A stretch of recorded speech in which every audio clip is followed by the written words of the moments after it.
Cabinet Shivakumar ನೇತೃತ್ವ ಆಯಿತು, ರಚನೆ ಎಲ್ಲ ಆಯಿತು. ಈಗ ಬಹುತೇಕ ಖಾತೆಗಳು ಮುಂದುವರಿಯಿತು ಆಪ್ತರಿಗೆ. ಹಂಗೆ ರಾಮಲಿಂಗಾರೆಡ್ಡಿ ಹೊರತುಪಡಿಸಿ ಉಳಿದವರೆಲ್ಲ ಒಪ್ಕೊಂಡಿದ್ದಾರೆ. ನೀವು ಒಪ್ಕೊಳ್ಳದೆ ಏನು ಮಾಡ್ತಾರೆ? ಒಳ್ಳೆ ಕಥೆ ಆಯ್ತಲ್ಲ. ಅಲ್ಲ, ಅದೇ ಇದೆಯಲ್ಲ, ಇದ್ರ ಮೇಲೆ ಏನು ಬೇಕಿತ್ತಂತೆ ಕೇಳಬೇಕು. ಒಪ್ಪಲ್ಲ ಅನ್ನೋದಾದರೆ ಅದೆಲ್ಲ ಇದೆಲ್ಲ. ಯುಟಿ ಖಾದರ್ ಮಾತ್ರ ಮಧ್ಯರಾತ್ರಿನೇ ಹೊರಟುಬಿಟ್ರಂತೆ ಆಸ್ಪತ್ರೆಗೆ. ಸ್ವಲ್ಪ ರೆಸ್ಟ್ ಹಿಡಿದಿತ್ತಲ್ಲ ಬಾಡಿ, ಅದನ್ನು ಶಾರ್ಪ್ ಮಾಡ್ಕೊಳ್ಳೋಕ್ಕೆ ಒಂದು ಸ್ವಲ್ಪ ಹಂಗೆ ಎಮರಿ ಪೇಪರಲ್ಲಿ ಉಜ್ಗಳಕ್ಕೆ ಹೋಗಿದ್ದಾರೆ ಅವರು ಅಲ್ಲಿಗೆ ಫಾಸ್ಟಾಗಿ.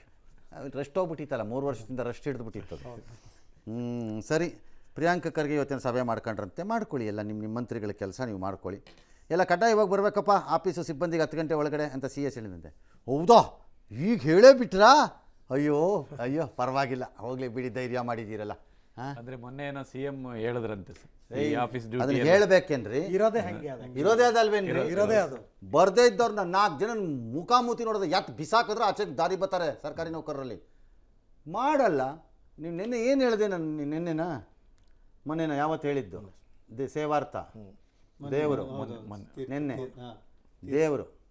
ದೇವರಿಗೆ ನೈವೇದ್ಯ ಮಾಡಿ ಹಲವಾರು ಇದು ಏನೇನು ಸ್ಪೆಷಲ್ ಪೂಜಾಗಳದ್ದೆಲ್ಲ ಇರುತ್ತವಲ್ಲ, ಸೇವಾಗಳು, ಅವೆಲ್ಲ ಮಾಡಿ ಕಾಸೆಲ್ಲ ಖರ್ಚು ಮಾಡ್ಕೊಂಡು ಎಲ್ಲ ಮಾಡ್ಕೊತೀರಿ, ಫ್ಲಾಪ್ ಆಗ್ತೀರಿ. ದೇವರಿಗೆ FIR ಆಗ್ತಿರೋ? ಇಲ್ಲ. ಕ್ರಮ ತಗೋತೀರೋ? ಇಲ್ವಲ್ಲ. ಹಂಗೆ ಸರ್ಕಾರಿ ನೌಕರು ಸೇವೆ ಮಾಡ್ತಾ ಇರ್ಬೇಕು ನೀವು. ಕೇಳಂಗಿಲ್ಲ. ಆಯಿತಾ, ಮಾಡಿದಾರಂತೆ CS. ಒಳ್ಳೆಯದು. ಹೊಸ ಖಾತೆಗಳೆಲ್ಲರಿಗೂ ಗೊತ್ತಲ್ಲ ಏನು ಅಂತ. ಈಗ ಅದೇನು ಹೊಸದಾಗಿ ಮತ್ತೆ ಹೇಳೋದು ಬೇಡ ನಾವು. ಎಸ್, ರಾಜ್ಯದಲ್ಲಿ ರಾಜ್ಯಸಭೆ ಚುನಾವಣಾ ಕಾವು ಜೋರಾಗಿದೆ. ಇವತ್ತು AICC ಅಧ್ಯಕ್ಷ ಮಲ್ಲಿಕಾರ್ಜುನ ಖರ್ಗೆ ಅವರು ವಿಧಾನಸೌಧದಲ್ಲಿ ನಾಮಪತ್ರ ಸಲ್ಲಿಸಿದರು. ಕಾಂಗ್ರೆಸ್ನಿಂದ 3 ಅಭ್ಯರ್ಥಿಗಳ ಹೆಸರು ಫೈನಲ್ ಆಗಿದೆ. ಇವತ್ತು ಖರ್ಗೆ ಮಾತ್ರ ನಾಮಪತ್ರ ಸಲ್ಲಿಸಿದ್ದಾರೆ. ಈ ಸಂದರ್ಭದಲ್ಲಿ ಅವ್ರ ಜೊತೆಯಲ್ಲಿ ರಾಹುಲ್ ಗಾಂಧಿ ಅವರು, ಸುರ್ಜೇವಾಲಾ, ವೇಣುಗೋಪಾಲ್, DK ಶಿವಕುಮಾರ್, ಸಿದ್ದರಾಮಯ್ಯ ಎಲ್ಲರೂ ಇದ್ದರು. ಹೋಗ್ಬಿಟ್ಟು ನಾಮಪತ್ರ ಸಲ್ಲಿಸಿದ್ರು. ಇನ್ನು ಮನ್ಸೂರ್ ಅಲಿ ಖಾನ್, ಪವನ್ ಖೇರಾ ನಾಳೆ ನಾಮಪತ್ರವನ್ನು ಸಲ್ಲಿಸ್ತಾರೆ. ಎಲ್ಲ ಒಗ್ಗಟ್ಟೆಲ್ಲ ಪ್ರದರ್ಶನ ಮಾಡಿದ್ದಾರೆ. ಇದೆಲ್ಲ ಆದಮೇಲೆ ರಾಹುಲ್ ಗಾಂಧಿ ಅವರು ಹೋಗ್ಬಿಟ್ಟು ವಿಧಾನಸೌಧದಲ್ಲಿ ವಿಧಾನ ಮಂಡಲ ಏನು ನಡೆಯುತ್ತೆ ಅಲ್ಲೆಲ್ಲ ಹೋಗಿ ನೋಡಿ ಎಲ್ಲ ಮಾಹಿತಿಯನ್ನು ಪಡ್ಕೊಂಡ್ರು. ಪರಮೇಶ್ವರ್ ಅವರ ವಿಧಾನಸಭೆ. ಇನ್ನು ಸೋಮವಾರ BJP ಅಭ್ಯರ್ಥಿ ಘೋಷಣೆ ಮಾಡ್ತಾ ಇದ್ದಾರೆ. ಸುಮಲತಾಗೆ ಟಿಕೆಟ್ ಕೊಡೋ ಸಾಧ್ಯತೆ ಇದೆ. ನೀವು ಏನಾದ್ರು ಸೀನಿಯಾರಿಟಿ ನನ್ನ ಹತ್ರ ಹೆಚ್ಚು ಕಡಿಮೆ ಬಂದು ಕೇಳಿದ್ರೆ ನಿಮಗೂ ಜೂನಿಯರ್ ಪೋಸ್ಟೇ ಕೊಡೋದು. ಯಾಕೆ ಸರ್? ನಡ್ರಿ, ಈಗ ಮುಂದಕ್ಕೆ ಬನ್ನಿ. ಸೊ ಹಾಗಾಗಿ BJPನಲ್ಲಂತೂ ನಿರ್ಮಲ್ ಕುಮಾರ್ ಸುರಾನ ಮತ್ತು DV ಸದಾನಂದ ಗೌಡ ಶಿಫಾರಸು ಮಾಡಿದ್ದಾರೆ. ಹೈಕಮಾಂಡ್ ಏನು ನಿರ್ಧಾರ ತಗೊಳುತ್ತೆ ಅಂತಕ್ಕಂಥದ್ದು ಗೊತ್ತಿಲ್ಲ. ಫಸ್ಟ್ BJPದು ಐ ಡೋಂಟ್ ಥಿಂಕ್ ಅದು ಸುರಾನೂ ಅಲ್ಲ, ಸದಾನಂದ ಗೌಡರು ಅಲ್ವಾ ಅಂತ ಅನ್ಸತ್ತೆ ನನಗೆ. ಬೇರೆ ಯಾರೋ ಇರಬಹುದು, ಮೇ ಬಿ ಇವನ್ ಸುಮಲತಾನೂ ಇರಬಹುದೇನೋ, ಗೊತ್ತಿಲ್ಲ ನನಗೆ. ಎರಡನೇದು ದೇವೇಗೌಡರದ್ದು. ಸುಮಲತಾ ಕೊಡೋದಾದರೆ ದೇವೇಗೌಡರಿಗೆ ಇಲ್ಲ ಅಂತ ಆಯಿತು. ಬಟ್ ದೇವೇಗೌಡರಿಗೇನೋ ಬೇರೆ ರಾಜ್ಯದಿಂದ ಕೊಡೋದಾದರೆ ಹೇಗೆ ಅಂತ ಒಂದು ಚರ್ಚೆ ಇದೆಯಂತೆ, ಗೊತ್ತಿಲ್ಲ. It has to be done by prime minister. Kharge ಇವತ್ತಾಗಿರೋದ್ರಿಂದ ದೇವೇಗೌಡರಿಗೂ ಮಾಡಿಬಿಡ್ತಾರ ಅಂತ ನನ್ನ ಡೌಟ್ ಇದೆ. ದೇವೇಗೌಡರಿಗೆ ಮಹಾರಾಷ್ಟ್ರದಿಂದ ಮಾತ್ರ ಪ್ರಬುದ್ಧ BJPನವ್ರು ಕೊಡಬೇಡ್ರಪ್ಪ. ಎಲ್ಲ ಮಧ್ಯಪ್ರದೇಶ, ಉತ್ತರ ಪ್ರದೇಶ ಟೈಪಲ್ಲಿ ಕೊಟ್ಬಿಡಿ. ನೀವು ಮಹಾರಾಷ್ಟ್ರ ಕೊಟ್ಬಿಟ್ಟು ಈ YSL ಅವ್ರನ್ನ ನಾಳೆ ಆ ಬಾರ್ಡ್ರ್ ಇಶ್ಯೂ ಬಂದಾಗ ಅವ್ರನ್ನ ಎಳ್ಕೊಂಡು ಜಗ್ಗಾಡೋದು ಬೇಡ. ಈ ವಯಸ್ಸಲ್ಲಿ ನಾವು ಬಾರ್ಡರ್ ಸ್ಟೇಟ್ಗಳೇ ಬೇಡ. ಸುಮ್ಮನೆ ಈ ವಯಸ್ಸಲ್ಲಿ ಒಂದು ಜಗ್ತೀವಿ, ಬಿಡ್ತೀವ? ಏನು ಹೇಳುತ್ತಾರೆ ದೇವೇಗೌಡರು ಅಂತೀವಿ. ಅಲ್ಲಿ ಚಬಲ್ತಾ ದೇವೇಗೌಡ ಜೀ ಅಂತಾರೆ. ಸುಮ್ಮನೆ ಯಾಕಪ್ಪ ಬೇಕು ಈ ವಯಸ್ಸಲ್ಲಿ ಅವ್ರಿಗೆ? ಕರೆಕ್ಟ್. ಅವ್ರನ್ನ ನೆಮ್ಮದಿಯಾಗಿ ಇರಕ್ಕೆ ಬಿಟ್ಬಿಡಿ. ಹಾಗಾಗಿ ನೀವು ಕೊಡೋದೇ ಆದರೆ, ಕೊಡಿಸೋದೇ ಆದರೆ ದಯಮಾಡಿ ಅಲ್ಲಿ ಕೊಟ್ಬಿಡಿ. ಇಲ್ವಾ, ಕರ್ನಾಟಕದಿಂದನೇ ಕೊಟ್ಬಿಡಿ. ಏನೋ ಒಂದು ಮಾಡ್ಕೊಳ್ಳಿ, ಕೊಡೋದೇ ಆದರೆ. ಇನ್ನು ಖರ್ಗೆ ಅವರ ಸಂದರ್ಭದಲ್ಲಿ ನಾಮಿನೇಷನ್ ಹಾಕಕ್ಕೆ ಬಂದಿದ್ದಂಥ ರಾಹುಲ್ ಗಾಂಧಿ ಎಲ್ಲ ಬಂದಿರ್ತಾರೆ. ಇಟ್ಸ್ ಎ ಗುಡ್ ಗೆಸ್ಚರ್, ಭಾಳ ಒಳ್ಳೆ ಗೆಸ್ಚರ್ ಅದು. ತನ್ನ ಪಕ್ಷದ ಅಧ್ಯಕ್ಷ ನಾಮಿನೇಷನ್ ಹಾಕ್ತಾ ಇದ್ದಾರೆ ಅಂತ ಅಂದಾಗ ನಾನು ಬಂದು ಅವ್ರ ಜೊತೆ ಇರ್ತೀನಿ ಅನ್ನೋದು ಇದೆಯಲ್ಲ, ಇಟ್ಸ್ ಎ ಗುಡ್ ಗೆಸ್ಚರ್. ಅದು ಒಳಗಡೆಯಿಂದ ಬಂದಿದೆಯೋ ಬರೀ ಮೇಲ್ಮೈಯೋ ಅದು ಬೇರೆ ವಿಚಾರ. ಇಟ್ಸ್ ಎ ಗುಡ್ ಗೆಸ್ಚರ್ ಅಂತ ಅಷ್ಟು ಹೇಳ್ಬೋದು. ಇನ್ನೊಂದು ಬಾಕಿ ಇತ್ತು ಇಲ್ಲಿ ಕೌನ್ಸಿಲ್ದೇನೋ, ಇಲ್ಲಿ ಒಂದು ಸೀಟು 5ನೇದು. ಅದನಿಗೆ ಯಾರೋ ವಿನಯ್ ಕುಲಕರ್ಣಿ ಅನ್ನೋರಿಗೆ ಕೊಟ್ಟಿದ್ದಾರೆ, ವಿನಯ್ ಕಾರ್ತಿಕ್ ಅನ್ನೋರು ಕೊಟ್ಟಿದ್ದಾರಂತೆ. ಅದು DK ಶಿವಕುಮಾರ್ ಅವರ ನೇತೃತ್ವದಲ್ಲಿ, ಸಾರಥ್ಯದಲ್ಲಿ ಈಗ ಅದನ್ನು ಗೆಲ್ಲಿಸ್ಕೋಬೇಕು. ಅದಕ್ಕೆ ಅದನ್ನು ಅವ್ರಿಗೆಲ್ಲ ಕೊಟ್ಟಿರೋದು, ಗೆಲ್ಲಿಸ್ಕೋ ಅಂತ. ಟ್ರಬಲ್ ಶೂಟರ್ ಅಲ್ವಾ, ಶೂಟ್ ಮಾಡ್ಕೊ ಹೋಗಿದನು ಅಂತ ಮಾಡಿದ್ದು ಕೊಟ್ಟಿರ್ತಾರೆ ಕೈಗೆ. ಅದೇನೋ ನಮ್ಮ ಸಹೋದ್ಯೋಗಿಗಳು ಕೊಡೋ ಲೆಕ್ಕಾಚಾರದಲ್ಲಿ ಅದೆಷ್ಟೋ ಓಟ್ ಬರುತ್ತೆ, ಆದಮೇಲೆ ಎಲ್ಲರೂ ಕಾಂಗ್ರೆಸ್ನವ್ರು ತೆಗೆದು ಸೆಕೆಂಡ್ ಪ್ರಿಫರೆನ್ಸ್ ಹಾಕ್ಬಿಟ್ರೆ ಅದು ಗೆದ್ದುಬಿಡ್ತಾರೆ ಅವರು ಅಂತ ಏನೋ ಒಂದು ಇದೆ ಲೆಕ್ಕಾಚಾರ. ಅದು ಎಲ್ಲರಿಗೂ ಗೊತ್ತಿದ್ರೆ ನೀವು ಚುನಾವಣೆಗೆ ಹೋಗೋ ಅವಶ್ಯಕತೆ ಇಲ್ಲ. ಯಾಕಂದರೆ BJP JDS ಈಗ ಹೊರಗಡೆಯಿಂದ ಓಟ್ ತಂದು ಹಾಕಿಸ್ಕೊಂಡು ಗೆಲ್ಲೋಂಥ ಸ್ಟೇಜಲ್ಲಿ ಯಾರೂ ಇಲ್ಲ ಇಲ್ಲಿ. ನೋಡೋಣ ಮುಂದಕ್ಕೆ. ಎಸ್, ಪವನ್ ಖೇರಾಗ್ ಒಂದು ಕೊಟ್ಟಿದ್ದಾರಂತೆ, ಡೆಲ್ಲಿ ಮ್ಯಾನ್ ಅಂತೆ, ಬೆಳೆದಿದ್ದೇನೋ ಹೈದರಾಬಾದೋ, ಓದಿದ್ದು ಹೈದರಾಬಾದೋ ಏನೋ ಅಂತೆ. ಹಾಂ, ಅವ್ರ ಮೂಲ ಕಾಶ್ಮೀರ ಅಂತಲೇ ಹೇಳ್ತಿದ್ರು ಸರ್.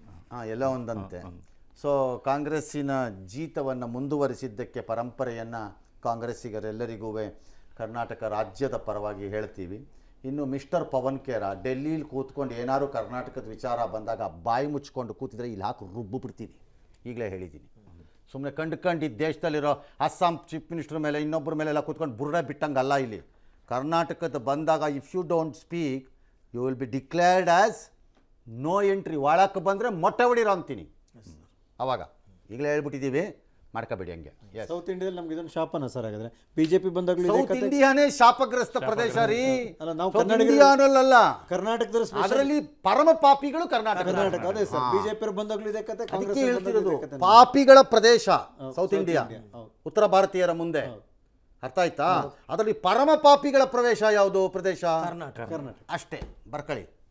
ನೆಕ್ಸ್ಟ್, ಇದರಿಂದ ಏನು ಯೂಸು ಆಗಲ್ಲ. ಯಾಕೆಂದ್ರೆ ಅವರು ಈಗ ಮಿನಿಸ್ಟರ್ ಆದಂಥವರೇ ಕರ್ನಾಟಕದ ಬಗ್ಗೆ ಮಾತಾಡಲ್ಲ. ಯಾಕಂದ್ರೆ ನಿರ್ಮಲಾ ಸೀತಾರಾಮನ್ ಕೂಡ ಕರ್ನಾಟಕದಿಂದ ಓದೋ. ಎಲ್ಲರದ್ದು ಅಷ್ಟೇ ಕಣ್ರಿ. ನಮ್ಮ ಉಜ್ಜಿಬಿಟ್ಟು ಕಾಲಲ್ಲಿ ಹೊಸ್ಕಾಕ್ಬಿಟ್ಟು ಫುಟ್ರಕ್ ಥರ ಎಸಿಯಕ್ಕೆ ನಾವಿರೋದು. ಅಂತ ದೌರ್ಭಾಗ್ಯವನ್ನು ಕರ್ನಾಟಕಕ್ಕೆ ತಂದಿಟ್ಬಿಟ್ರಲ್ಲಪ್ಪ ಎಲ್ಲರೂ ಸೇರಿಕೊಂಡು. ಸ್ಪಷ್ಟವಾದ ಮೂರನೇ ಒಂದು ರಾಜಕೀಯ ಶಕ್ತಿ ಇಲ್ಲಿದ್ದಿದ್ದರೆ ಈ ಕೊಬ್ಬು ದಿಮಾಕು ಇರ್ತಿತ್ತ ಇವರಿಬ್ಬರಿಗೂ. ಜುಟ್ಟಿಡ್ಕೊಂಡು ಅಲ್ಲಾಡಿಸ್ಬಿಡ್ತಿದ್ವಿ ಅವಾಗ. ಏನು ಮಾಡೋಣ, ನಮ್ಮ ಹಣೆ ಬರ. ಇನ್ನು ಎಷ್ಟು ವರ್ಷ ಕಾಯಬೇಕು, ಅದಕ್ಕೆ ಕಾಯೋಣ. It's okay. ಇನ್ನು ಅಣ್ಣಾಮಲೈ ಅವರು ರಾಜೀನಾಮೆ ಕೊಟ್ಟಿದ್ರು, ಅದನ್ನು ಈಗಾಗಲೇ BJP ಅವರು ಅಂಗೀಕರಿಸುವ ಮುಖಾಂತರ ಎಲ್ಲ ಊಹಾಪೋಹಗಳಿಗೆ ತೆರೆ ಬಿದ್ದಿದೆ. BJP ಅಂತಲ್ಲ, BJP ರಾಷ್ಟ್ರೀಯ ಅಧ್ಯಕ್ಷ ಆಗಲಿ. ಆಮೇಲೆ ತತ್ವ ಸಿದ್ಧಾಂತ ಎಲ್ಲ ಹೊಂದಾಣಿಕೆ ಆಗಲ್ಲ BJP ಜೊತೆಯಲ್ಲಿ, ಅದಕ್ಕೆ ಈ ನಿರ್ಧಾರಕ್ಕೆ ಬಂದೆ ಅಂತ ಹೇಳಿದ್ದಾರೆ. ಜೊತೆಗೆ ಅಣ್ಣಾಮಲೈ ಮಕ್ಕಳ ಇಯಕ್ಕಂ ಅಂತ ರಾಜಕೀಯ ಚಳವಳಿ ಕೂಡ ಆರಂಭ ಮಾಡ್ತಾರಂತೆ ಅಣ್ಣಾಮಲೈ ಅವರು. ಇನ್ನು ಅಣ್ಣಾಮಲೈ ನಿರ್ಗಮನದಿಂದ BJPಗೆ ಏನು ನಷ್ಟ ಆಗಲ್ಲ ಅಂತ ತತ್ವ ಸಿದ್ಧಾಂತ ಒಪ್ಪಿಗೆ ಆಗಲಿಲ್ಲ ಅಂತ ಹೇಳಿದಾರ? ಹೌದು ಸರ್. ಹಾಗೆ ಹೇಳಿದಾರಾ? ನನಗೆ ಡೌಟ್ ಅದು ಹಂಗೆ ಹೇಳಿರೋದು. ನೀವು ನೋಡಿದ್ದೀರಾ? ಹೌದು ಸರ್. ಎಲ್ಲಿದೆ ಅದು? ಅಂದರೆ ಲೆಟ್ರಲ್ಲಿ ಇದೆಯಾ? ಅವರು ಇದ್ರಲ್ಲಿ ಮಾತಾಡಿರೋದ್ರಲ್ಲೂ ಅದನ್ನು ಆ ವಿಚಾರವನ್ನು ಹೇಳಿದ್ದಾರೆ ಸರ್. All right. ಅದು ಅವ್ರಿಗೆ ಇವಾಗ ಗೊತ್ತಾಯ್ತಂತ, ಇಷ್ಟು 6 ವರ್ಷ ಆದಮೇಲೆ. ಇನ್ನು ಹೊಸ ಪಕ್ಷ ಕಟ್ಟೋದಕ್ಕೆ ಅವ್ರು ಸ್ವತಂತ್ರ, ಅವ್ರ ರಾಜೀನಾಮೆಯಿಂದ ಏನೂ ಲಾಸ್ ಇಲ್ಲ ಅಂತಂದ್ಬಿಟ್ಟು ಅಲ್ಲಿನ ರಾಜ್ಯಾಧ್ಯಕ್ಷ ನೈನಾರ್ ನಾಗೇಂದ್ರನ್ ಲೇವಡಿ ಮಾಡಿದ್ದಾರೆ. www.vtheleader.org அப்படிங்கிற அமைப்பு ஏற்கனவே 2020 நாங்கள் எல்லாம் சேர்ந்து ஆரம்பித்த அமைப்பு. ಮುಖ್ಯಮಂತ್ರಿ ಗದ್ದುಗೆ ಏರುತ್ತಿದ್ದಂತೆ ಟೆಂಪಲ್ ರನ್ ಏನೋ ಮಾಡಿದಾರಾ? ಓಕೆ, ವೆರಿ ಗುಡ್, ಮಾಡಲಿ. ಇವತ್ತು ಅದು ಅಣ್ಣಮ್ಮನ ದೇವಸ್ಥಾನಕ್ಕೆ ಹೋಗಿದ್ರಂತೆ, ಅಲ್ಲಿ ಏನೋ ಮಾಡಿದ್ರಂತೆ. ಆಮೇಲೆ ಇನ್ನೇನು, ನಾಳೆ ಇದಕ್ಕೆ ಹೋಗ್ತಾರಂತೆ ಅಜಯ್ ಅವರು ನೋಡೋಕ್ಕೆ, ಇಲ್ಲೆಲ್ಲ ಶಾಖಾಮಠಕ್ಕೆ. ಅವರೇ ಇಲ್ಲಿ ಬರ್ತಿದ್ದಾರೆ ಈ ಕಡೆಗಂತೆ. ಇನ್ನು ಆಮೇಲೆ ಅವ್ರ ಕುಲದೇವತೆ ದೇವಸ್ಥಾನಗಳಿಗೆಲ್ಲ, ಕನಕಪುರಕ್ಕೆಲ್ಲ ಹೋಗೋ ಕಾರ್ಯಕ್ರಮಗಳೆಲ್ಲ ಇದೆ ಭಾನುವಾರ ಇದೆಲ್ಲ ಮಾಡ್ತಾರೆ. ಅದೆಲ್ಲ ತಪ್ಪಿಲ್ಲ, ಸರಿ, ಅವೆಲ್ಲ ಮಾಡಲಿ, ನಾನು ಹೇಳ್ತಿರೋದು. ಬಟ್ ನಮ್ಗೆ ಯಾರಿಗೂ ಊಹೆಗೆ ಸಿಗದೇ ಇರೋ ರೀತಿ ಮೂಮೆಂಟ್ ಮಾಡ್ಕೊಂಡು ಓಡಾಡ್ತಾ ಇದ್ದರೆ CM ಸ್ವಲ್ಪ ಕಷ್ಟ ಆಗತ್ತೆ ಪರಿಸ್ಥಿತಿ. ಅಂದ್ರೆ ಅಂದ್ರೆ ಸರ್ ನಾವು 2-3 ದಿನ ನೋಡ್ತಾ ಇದ್ದೇವೆ. It's all right. Give him the benefit of ಒಂದು ಸ್ವಲ್ಪ ದಿನ ಕೊಡಿ, ಒಂದು ವಿರಾಮ ತಗೊಳ್ಳೋಣ. ಬಹು ಸಹಜವಾದ ಉತ್ಸಾಹ ಇದ್ದಂಗಿದೆ. ಸಡನ್ನಾಗಿ ಅದರ ಹುದ್ದೆಗೆ ಯಾರನ್ನಾರು ತಂದಾಗ ಅವ್ರು ಆ ಥರ ಮಾಡೋವಂತಹ ನಡವಳಿಕೆಗಳು ಬರೀ ರಾಜಕಾರಣಿಗಳಲ್ಲ, ಎಲ್ಲ ಕಡೆನಲ್ಲೂ ಅದು ಇರುತ್ತೆ, ಎಲ್ಲ ಹುದ್ದೆಗಳಲ್ಲೂ ಇರುತ್ತೆ.